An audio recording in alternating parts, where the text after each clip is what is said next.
The stuff that we did in that unit was similar to training day. We just got it done. There was no lines. I was out of control. I was not going to stop. Why am I going to put my life on the line every day for free? Let me get rich off these guys. Nobody's going to stop us. It was an addiction. That's the price of dirty money. Welcome back to the Broken Home Podcast. How you doing tonight, Ruben? Hey, I'm doing good, guys. They're having me in the show. Thanks for the invite. Very much appreciated, my friend. How we like to do it, we like to take it right back to the very beginning. Where did you grow up? I grew up in Los Angeles, California. Different parts of the city. Well, they brought me from Mexico when I was like 1 year old. So we moved into South Central. Then we went to Huntington Park. I grew up in Huntington Park between that and Boyle Heights. Did you come from a large family? Yes, 10 brothers and sisters. Oh, wow. That's a big family right there, for damn sure. Mexican family for you. When you were growing up, what was the gang impact in your area? It was big. It was already big. I started seeing some of my uncles, the way they dress. They had lowriders and they grew up in Watts. I seen it, but I didn't know nothing about it. I just saw the different way they dressed and the attitudes and the cars they drove. You could tell the difference, but I didn't know anything about it. Did you come from a rough neighborhood? Yeah, I did. The guys are the ones that have to deal with the peer pressure or with the gang. The guys that get jumped in, be involved in the activity. You saw it. You saw the stuff. You saw the drugs. You saw the violence. You saw people were running off guns. You saw it like normal stuff. You saw people getting shot. If you don't want to be part of it, you have to figure out a way how to avoid it. Are some of the things that you've seen growing up, is that what steered you towards law enforcement? One of my coaches was a police officer. He actually gave me like the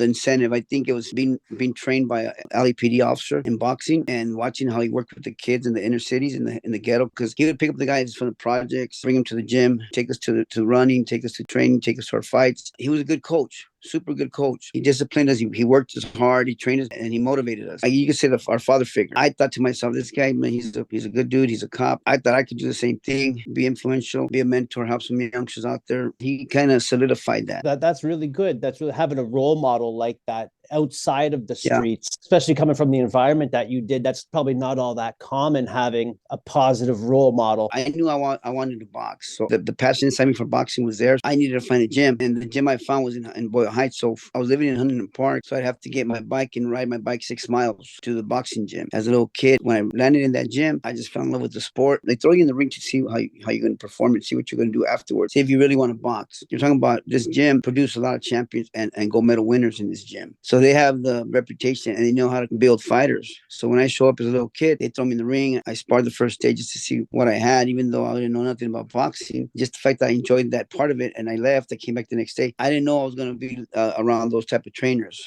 I didn't know the trainers were cops. I didn't know he was a cop, but all the other trainers were from that environment. They were all from the projects. So they were all my mentors too, as fighters. That's really good. It gives you a structure when you're a kid that a lot of these kids growing up now don't have, and that discipline. So that's a real good skill to earn when you're a child. And having role models like that too will just guide you so much farther in life, having that positive foundation. It does help a lot. But I think also what I learned through life and just my upbringing is you have to have a purpose. You have to want something in life that's going to drive you also. Like boxing was my drive. I wanted to go to the Olympics. I want that gold medal. So it drove me to push and work hard because I had a goal. I want that gold medal. So I'm going to work my ass off and train until I get to that place. I'm going to fight wherever I have to fight because I want that gold.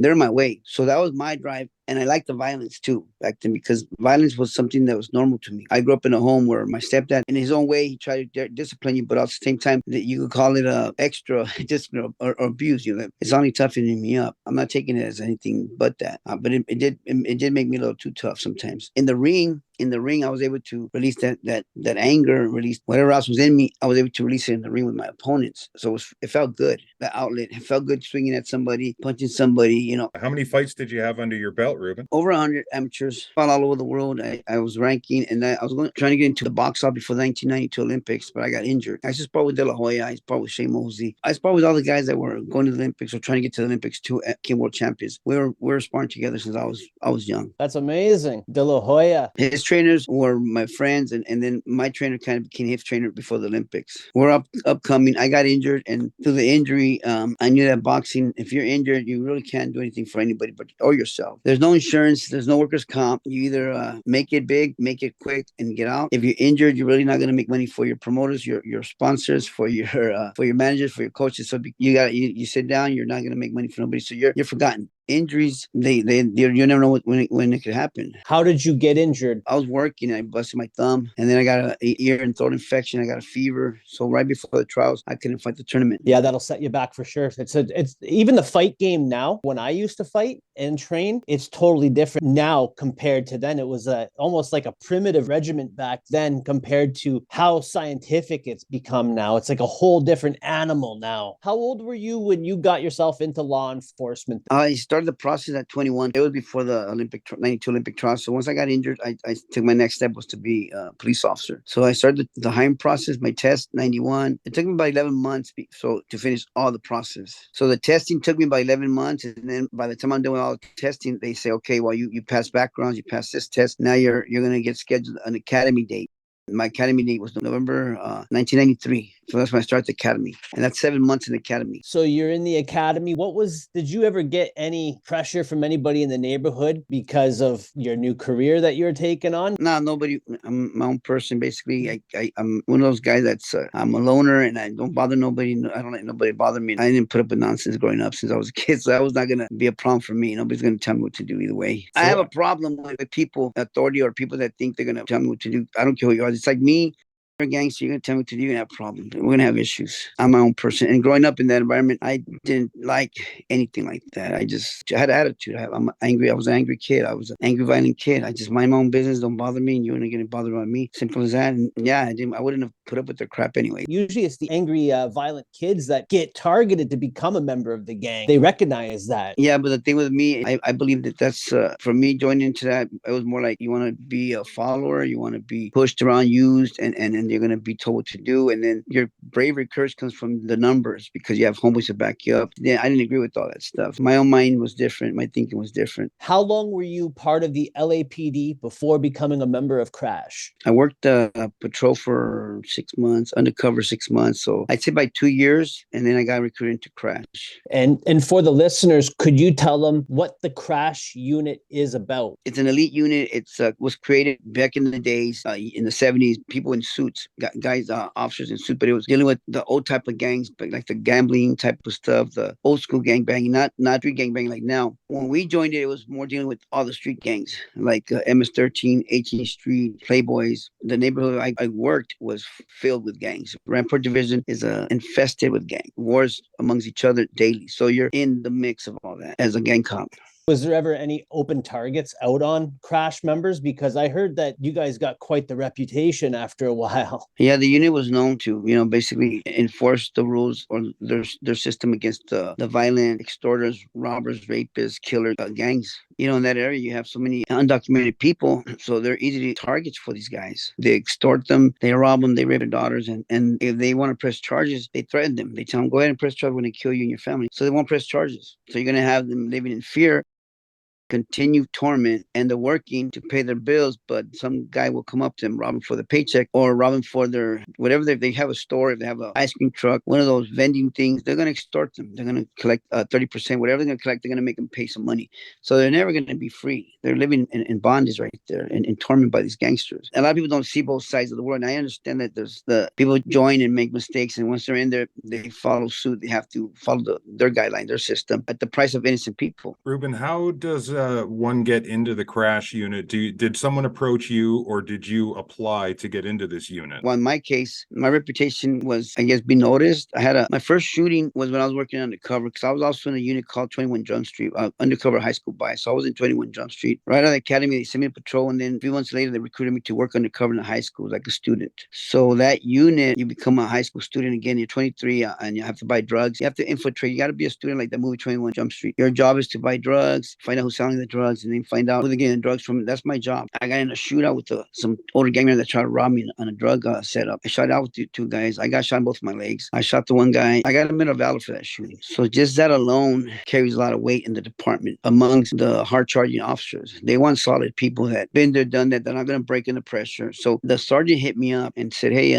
we want to recruit you into Crash." Pretty much he said, "We voted you in. What do you think?" I mean, I wanted to join because I knew that if I joined Crash, it's a stepping stone to get into like SWAT, and I want to join SWAT. So I knew I gotta work elite hard charging units in order for me to be recognized and get into the next step is SWAT. I took the job. I went in, and they vote for you. They vote for you. They want to make sure you're real. 22 officers in the unit, they vote for you. So it becomes like a family in itself. It's family. It's supposed to be solid, elite. You know, everybody trains with SWAT. Everybody trains against the gang tactics. The gangsters use tactics, and Crash, we use our tactics to beat their tactics. The gangsters they practice. They have a structure, so they have their system. They have their operation too. They have their bylaws. They deal with all that too. So as a Crash officer, you want to win. You don't want to get killed or shot up by none of these guys. So you want to be ahead of the game too. So you work your tactics and you train, and you're always on point. You're always ready for whatever comes your way. What were the most successful tactics? For us or them? For you. Sorry, for you.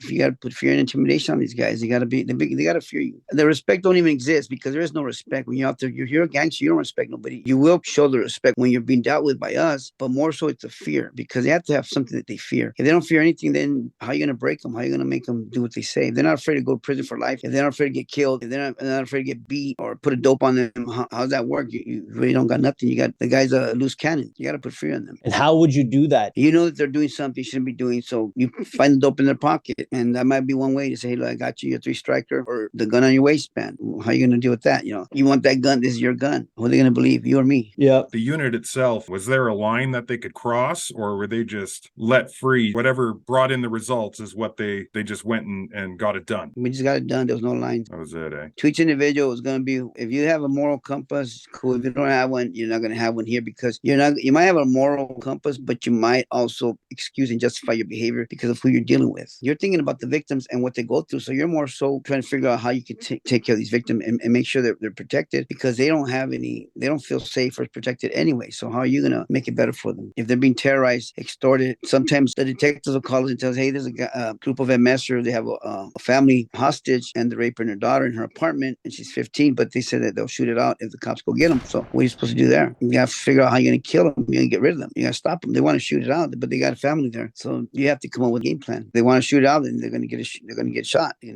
have to take them out. Well, it's not going to be one for one. It's not supposed to be one for one. How often are you put into a position to make decisions like this in the course of career and Crash? I mean, several times I was in a situation where I done a few shootouts and just things happen. You don't have time to think sometimes. Just a situation arises where the guy has a gun, he points it at you, and you don't have time to even blink. You just got to draw and shoot. And sometimes that's just what it is. So there's time where you're not going to have time and do a game plan and set it up. But you're in a job that is unpredictable. You can't say it's routine radio calls. Not in Crash because you get a call of shots fired or gang party. You don't know what's going to happen when you show up. It could be an ambush. So you got to be ready. You have your head on a swivel. And I drive around with my gun on my lap already because of situations you're riding, you drive by and you're chasing the guy that shot the victim. You're chasing the shooters and they might start shooting at you and you're pursuing it. And that would happen all the time too. And the other block, you hear shots fired. Now you take off, you see a guy bleeding on the floor. You can't stop to help him because you got to chase the guy that shot him. And you got to call radio for ambulance and you're chasing the shooters and they might be shooting at you or throwing guns out the window, dope, whatever the case may be. And you're in pursuit and you better have your gun in your hand already because you don't have to start shooting at you and you're driving full speed ahead with lights and sirens. And you're on the radio letting people know unit so-and-so in pursuit of drive-by shooting. So you're just taking off and you're on point and you're flying. You have to take lights. Everything goes. While in the Crash unit, what was like one of the craziest situations that you've seen or taken part of, fussed or a gang shootout or anything like that? Well, there was a situation where officers came out, approached some gang members and they pulled guns on them and they shot it out. They probably shot 2-3 gangsters who tried to shoot them. And that was like one of those moments. It was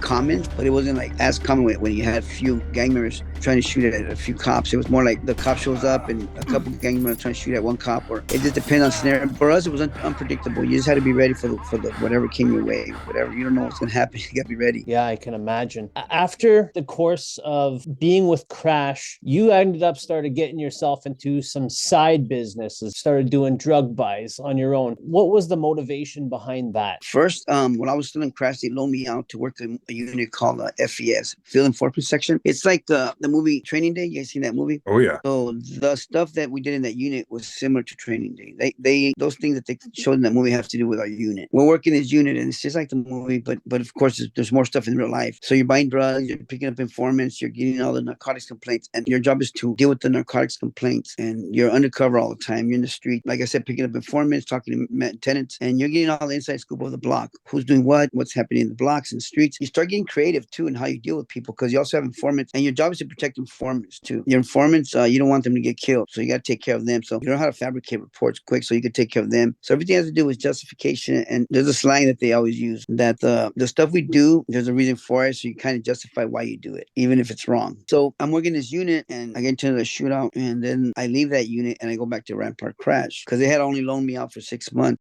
Well, one of the guys that worked with us, Rafael Perez, sold some cocaine from the evidence locker, and then he started selling. He put the evidence back, but it was flour. Put it back in the evidence locker.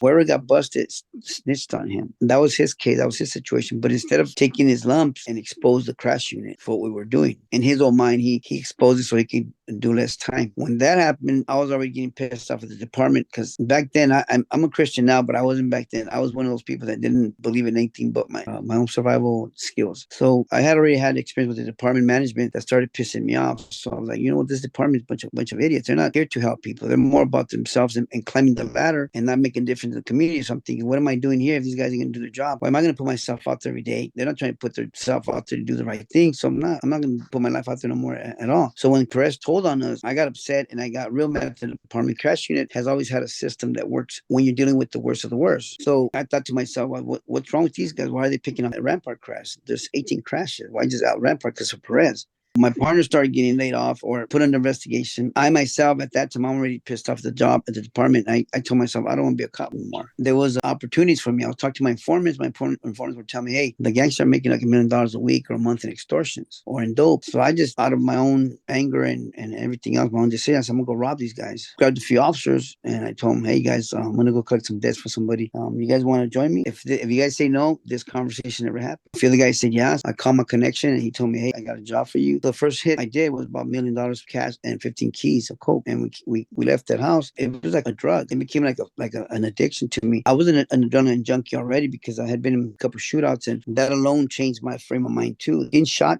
messes you up in the head, and you might not know or think about the damage. You might just think it's something I'm going through temporary. I'm gonna get through this, and I'm gonna just push it away or suppress it or tough it out and just move on. Because I was used to toughing things out. I became real tolerant, pain tolerant, and I became real callous. So I didn't have a compassion or sympathy or anything. Now I start doing this and it becomes fun for me and it's easy money. I start chasing these houses, these jobs. So my informants would set me up with more work, hit a house, make that money, steal a ton of weed, steal it, and then have my guys sell it. I started moving big dope, started making that money. And I was a cop and I had a few cops under me. I had other people working for me. So I started not caring about the department. And to me, I was like getting revenge on the department. I was mad at them. I was slapping them in the face, like saying, forget you guys. But I meant other words, F you guys. But yeah.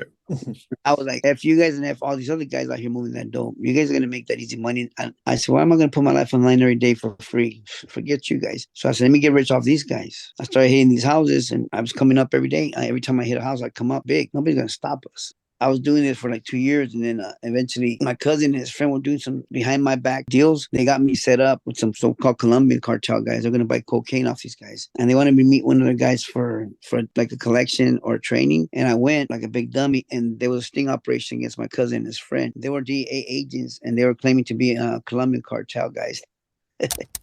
Wow. Yeah. But that was good because I was out of control. I was not going to stop. Nothing was going to stop me. What did you like the most? Everything, the big money, getting millions, the whole shebang. What's the process when you have all that money? You have to hide it. You have to try to launder it, try to hide it, not to be flashy. Don't be flashy. Don't let nobody know. Hiding it all the time, trying to figure out how to invest it. Just you name it. It's just it's a hassle, but it doesn't matter to you. You still have it. It's about cover up everything and trying to do it in a way that it's legal and you can wash your money. It's a process, everything. That's the price of dirty money. Yep.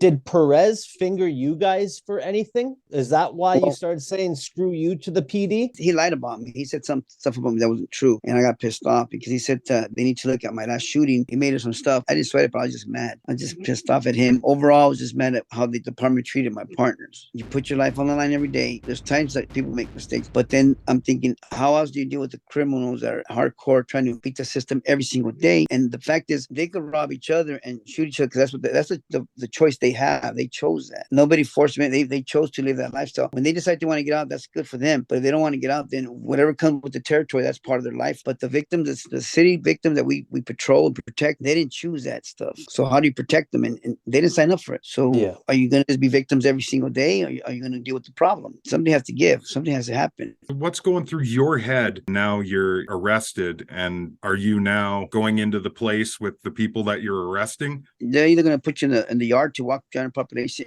You could be in the shoe, solitary confinement, lockdown if you want to, and do your time there. The feds don't have special places. They just put you in the yard. It's up to you how you're going to do your time. A lot of people don't understand when you're a violent individual and you've been through these places where you've killed people, you've been shootings, and violence is your life. You're used to, you crave it. You're already ready to kill whoever you have to kill. It doesn't matter. In your head, you're already like, first guy trying to get close, I'm going to kill him anyways. Who cares? So whatever happens. In that process, your mind is just programmed that way. And when I showed up, I was already with that frame of mind. I thought in my head, well, I'm trained all my life to kill individuals. Why am I going to let some sucker just whip me, or they're going to come in here and jump me and stab me? I'm not going to put up with that crap. It's not going to be free. It's not going to be easy. I was ready for the first individual, but then what happened to me is they put me in the shoe right away. They separated me from my co-defendants because they told on me. 5 of us got arrested that day. Out of the 5, 4 of them told on me. I was the only one that didn't tell on myself.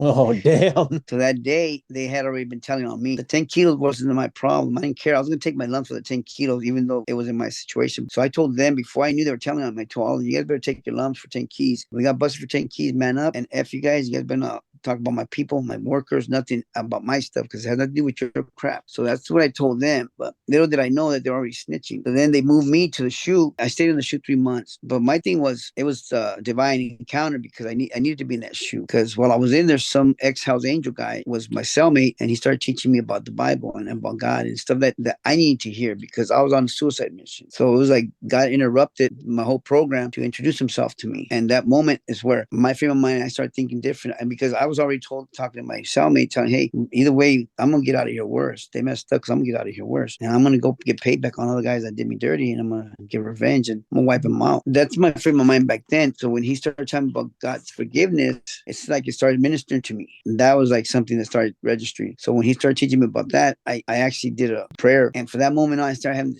this joy and peace in me, the most incredible joy and peace. And that's where things started changing for me. So when I'm in the yard now, they moved me out of the shoe after 3 months and they put me in the yard. I was already set in my head I was going to start serving God in there. I didn't care. I didn't want to feel or think that I'm going to have to be at war every day. Even though I'm in prison, I still don't trust nobody. I still know they're not my friends. I just thought in my head, well, if I have to do what I have to do, I'm going to do it. But now I'm in a better place in my head and my heart right now. So I don't want to lose this part. It feels good to be no pressure of hatred and bitterness. I didn't have that no more. I felt this relief of me feeling the forgiveness power for myself. And while I'm in the yard, I started doing Bible studies with other inmates. I started working on myself. For the first 2 years in the general population, I was just running around the yard working in Bible studies, trying to figure myself out, but not caring about my case. By that time, everybody was talking about me. All the different, my case broke open. What I was doing was exposed because I was already out in the open. 2 years into this case, I got sentenced on 15 years for the 10 kilos of cocaine because they wanted me to flip on my partners for the other case. So I fought them for 2 years. And then I told my attorney that I was going to plead guilty and I wasn't going to say nothing, but I was going to come clean on myself, but I was going to expose nobody else. And then they put me in the shoe for 5 years. Oh, wow. The shoe is pretty much like solitary confinement. You're stuck in a single cell for 24-hour lockdowns. For 5 years. Yeah, I got stuck in that. I did 7 years total of solitary shoe program. Can you explain for anyone that's never been in the shoe, like what are the dimensions? What are you looking at when you're sitting in the shoe? I think it's like a 10 by 8 cell, small, very small. And you're in a little bed. It's either made out of cement or made out of flat metal. And you have a small little desk and you have a toilet, but you don't have really too much space to do anything. You have to figure out how to work out in there so you can kill time. You got to find things to do, but you're stuck in there 23 hours a day, sometimes 24. You don't go outside to the yard, but maybe once or twice a week to the yard by yourself in a cage, another fenced in yard where you're just there by yourself. And when you walk out of there, from your waist, your legs, and your arms, your hands are shackled, and you're being escorted with a couple of deputies, and that's how they treat you. And your visits are not no visits. You get a visit through a window for 30 minutes, and you're stuck cuffed to a ring, so you can only use one hand on the phone. You can't touch your family. You can't do none of that stuff. Breakfast is 4 in the morning, lunch is at 10 in the morning, and dinner's at 4 p.m. And that your food goes, your trays go to the slot in your cell. You have your toilet in there, your books, whatever you do. You have radio or TV in that one. Those you're stuck in that just the psychological psychological aspect behind that alone leads people to do things that they wouldn't normally do, self-harm, and it breaks you. It just breaks you down in there. If you let it break, it's going to break you. And you're right. People start self-medicating. They start drinking. They start using dope, whatever they can get their hands on. They'll start figuring out. They'll make alcohol. They'll get drugs. Whatever they can do, they'll get just to kill time or, I guess, numb themselves or something. You become a prisoner in your mind as well. Yeah, if you're stuck in your head with your thoughts and your fears and all this other crap, you're going to go crazy. You're gonna be miserable. If you're thinking about people you hate, people that snitched you out, and you're going to be pissed off, and you're going to be bitter, and it's not going to be good for you. Did you see anything when you were in prison that was maybe a situation that was worse than you've seen when you were out on the job? Situations in the street, you're open to anything because you're in the street, and anything can happen in the street because you don't know who's going to pop out on you in a radio call and any type of stuff. In prison, you already know all the inmates, where they're at, who's who, the different races. You know the politics of prison. You know the Mexicans run with the Mexicans, the Sureños run with the Sureños, the blacks run with the blacks, the Asians. So you already know. So you're going to either be in one group or another. Mm-hmm. However, because there is rules in there, if you're a person who's gambling, not paying their debts, or you're a dopey and you don't pay your debts, you're going to get visited by some dudes, and they're going to either crack you in the head with they put locks inside socks and just crack your body, might crack your head or crack you open. They don't care. They're going to mess you up pretty bad, or they're going to send guys to stab you up. So that happens all the time. That's normal. That's normal practice. Some of the prisons, you see that. You see the violence. It's real. But most of it has to do with what they call bone crushers, big old knives. They want to kill somebody. They're getting big knives, and they're going to try to stab the heck out of you. Common stuff that happens. So you're going to see people get slit. You see people get their necks cut. You see stuff like that too. What was your initial impression when you said that it was a Hell's Angel member started approaching you with God? What was your relationship with God before this, and how immediately was it that you changed? Like, were you receptive to what he was saying, or were you like, out of here with that? So with me, I grew up in a Catholic home, but I started not liking anything to do with God. And I started becoming like God. I didn't believe that there was a God when I was a cop. And for the most part, because everything I saw, I just didn't think he don't exist, or he doesn't care, because what I saw, I thought just he doesn't care about people, because obviously he's not stopping none of the crimes. None of the crazy stuff I see is being stopped. So if there's no God, that means I got to put in the work to make a difference out here and help. That's my frame of mind. I just stopped. Like, I kind of became like a, not an atheist, but borderline atheist and / unsure what's going on out there, what's really there.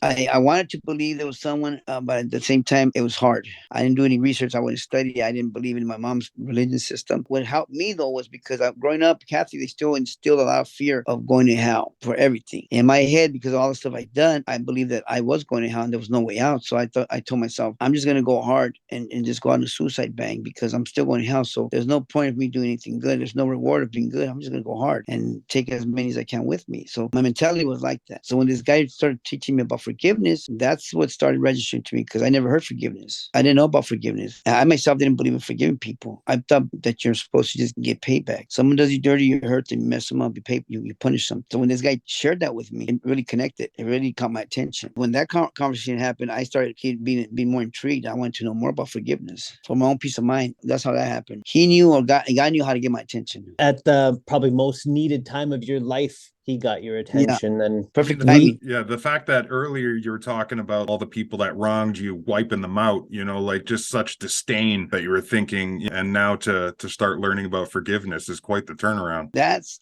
the miracle, because for me, everybody that knew me back then was knowing that I'm very vindictive. I get revenge and I want payback. So for the fact that I started letting people go and forgiving, that was, like, to me, like the biggest powerful miracle. Very true. We actually had another guest on, Jorge Herrera. He came on. He was looking at 22 years for attempted murder, and he found God. He described it almost the same way that you did. It was just an incredible peace, and it brought tears to his eyes. It was like a moment of realization that he's not going to be stuck in prison, and he just prayed, and he got out, and he changed his life totally around. He actually ended up working for NASA after that. Wow. He got his record expunged, and now he has a fruit stand in LA called Pushing Fruits LA is what he does. Wow, that's good. Yeah, he totally changed his life around, and he found God in prison. Same way. It happens. He gets a hold of you wherever. And there's a lot of people that don't care. And when they're in there, they're not going to humble themselves. So they're never going to have that connection connection or that peace, because they just decided they want to follow their own ways, which continue to be gangsters or dopies, and they're not going to ever have it. That's why the recidivism is like 75%. The turnaround, people go reoffend because in there they just don't prepare themselves to stay free. They just keep doing the dumb thing, and they get more into the criminal mentality that you'll never be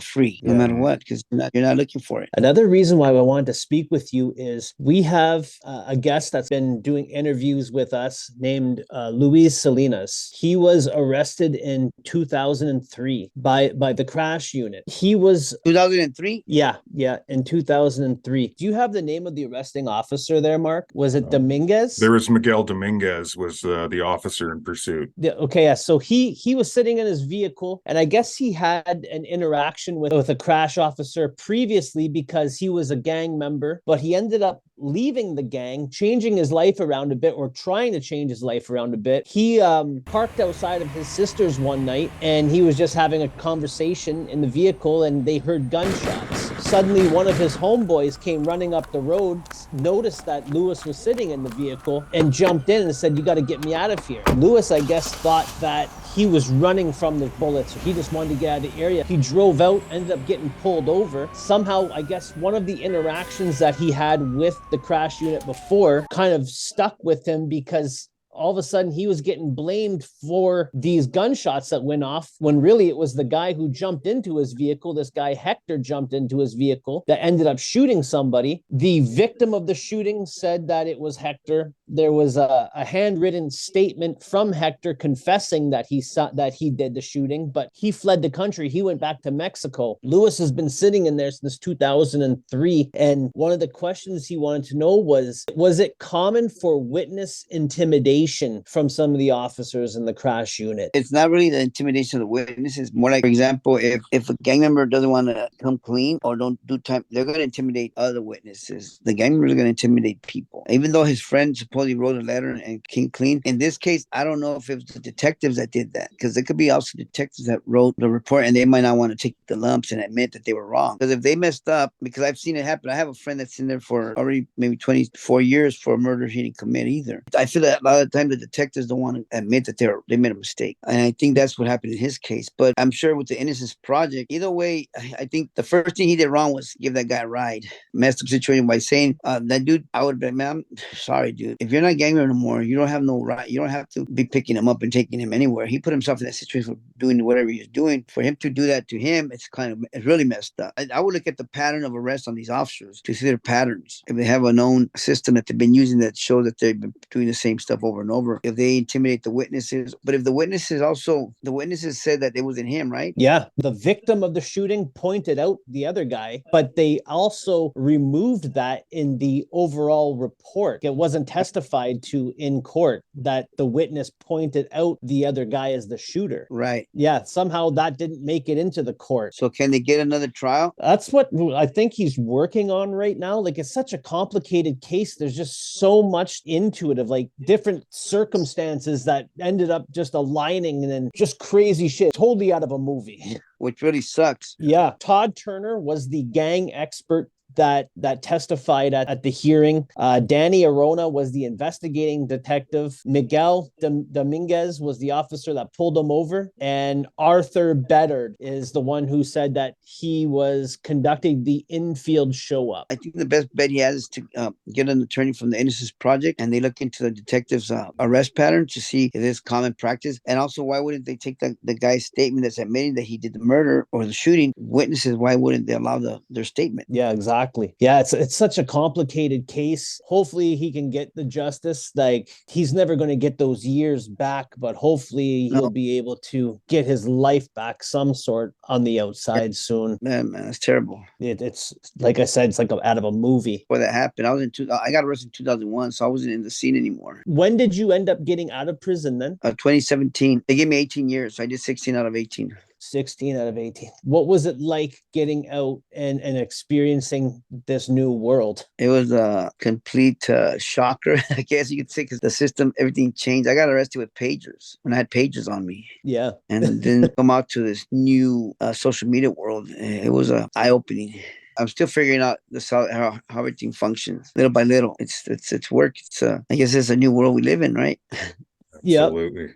Is there Damn anything, sure. routines, anything that you went through in prison that you still carry through for your day-to-day life today after that long, just being in a routine? And I broke all my prison routines. I have my own routine now for the world. But I told myself that while I'm in this temporary, I'm not gonna become institutionalized because I don't belong there. I don't. It's not my house. I used to tell myself, this is not my place. It's not my house. I'm not gonna act like I'm living here permanently. It's a temporary place. I'll still work. I did work out in there. I still stay busy, but I always had that frame of mind that I'm not gonna stay here. They put a system for you. You have to follow their system because that's what you put yourself in. That's your fault. So I believe in, all right, I'm in the system. I put myself here, so I gotta follow the rules here right now. But when I come home, I'm not gonna follow. I don't have to follow those rules anymore. I can follow my own rules, which is I discipline myself. I get up, I do my prayers, I do my reading.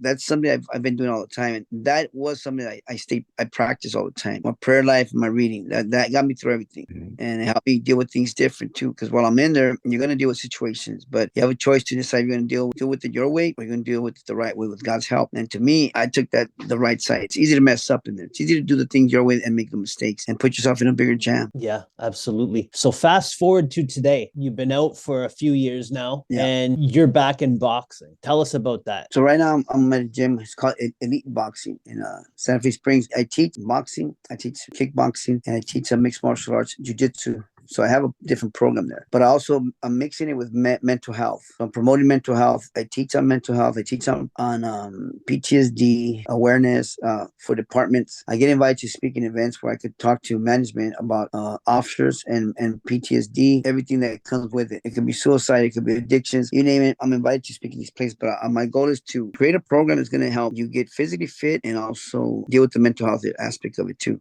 I train people. I train fighters too that want to compete in boxing or kickboxing, but I train people that want to get fit. But my main goal is getting you fit emotionally, psychologically. Yeah, Ruben, Yeah. that's awesome. You can't really truly be Mentally. fit unless, you got that mental fitness too, right? Yeah, you could push your energy and release some stress from punching, but you're still going to go back to the same mental frame of mind and issues inside you because you didn't deal with that. That's amazing. And speaking about mental fitness, out of everything that you've seen and been through, do you think you have a bit of PTSD after all these years from those certain events? To be honest, is when I got arrested, I had a heavy, you would say, extreme case of PTSD. Well, I'm not knowing it, but I didn't know the symptoms back then. You're talking about 2001, but I've been in shootings, I've been shot too. So that alone is a case of PTSD there. Vigilance, the violence, the can't stay at ease. You have anxiety, you're always looking all over the place, thinking somebody's out to get you. You hear noise, you react right away. You have all these crazy reoccurring thoughts that have to do with your shootings. So when I went in and I started getting help, I hired some Christian psychologists because I started experiencing a lot of anger issues still in it and a lot of pressure of why I wanted violence. I wanted to hurt some guys in there. They upset me. I wanted to hurt them. And I started struggling with that. And I needed some help because I told myself, I'm a Christian, but I'm not acting like one. I still want to do some bad stuff. So I need some help. So I called some Christian psychologists. They came to visit me. I started going through their courses and they worked with me. The more they worked with me, they were able to pinpoint all the different traumas in my life and gave me those strong urges of violence, urges of adrenaline. And we started peeling one at a time. And I started experiencing the peace and clear mind. I started experiencing a lot of that little by little. And I started experiencing healing. While I was in there, you deal with a lot of stuff, but I already knew how to process it different and how to bring it to God and how to talk about it, how to work through it so I wouldn't stay stuck in those things in prison. I knew that I was going to come home and not bring junk from there, but bring junk from being away from my family and not having connection and affection with people. But also, I knew I was going to come home with and having to do with women's stuff because I didn't have a girlfriend or a wife in there. So I already knew that in my head that whatever comes my way is going to have to do with women because I haven't been with a woman. So I'm still controlling if I'm insecure, if I'm jealous, those type of things, I had a girl waiting for me and I had friends writing me, but I wasn't trying to be attached to any of them because I didn't want to stress in there. So I worked on everything that I could in there when it had to do with PTSD and other issues. But when I came home, I had to face other challenges, the transitioning and my new identity and relationship. Absolutely. And yeah, a big adjustment on all levels. It's a total rewire of the brain. Yeah, a lot of it. Ruben, it's been awesome having you on here tonight. One thing that we always ask our guests is to give a positive message for the youth that are either growing up in a similar situation that you have, or maybe that can relate to your story in some aspects. What would you say for them? Everyone has a talent, a gift, and something that you have passion for. You have to pursue it. You have to pursue it. And there's so many resources now that you can reach out to, resources that can help you and even give you support for your goals, for your dreams. Not be swayed by anything in your in your life, even if it's trouble at home or peer pressure with your friends. Stick to your game plan. And if you're going through stuff that has to do with, just peer pressure or bullying or anything that has to do with messing with your own self-esteem or identity, there's a lot of resources, a lot of help out there. And never think that you're alone. You're not alone. There's good people out there that care about you and want the best for you. Even if they don't know you, there's programs, there's people, resources for the youngsters out there. If you're thinking about trying to keep up with the social media, figure out your identity, not everybody else's identity. Think about your own identity. Absolutely. Oh, one last question. It was rumored that the crash unit was tied to Biggie Smalls' murder. Do you know anything about that? Rumors. That's all I hear. I hear rumors too. Ruben, you're the man. Thank you so much. Where can the people find you at? I'm at look me at Elite Pro Boxing in Santa Fe Springs. Anything, if you guys are nearby, you guys need any type of counseling, I deal with mental health, addictions, you guys reach out to me. Other than that, training, you guys want to get fit or self-defense, that's me right here. I'm the guy. Nice. Awesome, Ruben. Awesome. Thank you so much, Ruben. It's been a pleasure speaking with you tonight, my friend. Thank you very much for your time. Appreciate your time too. Broken Home Podcast, everybody.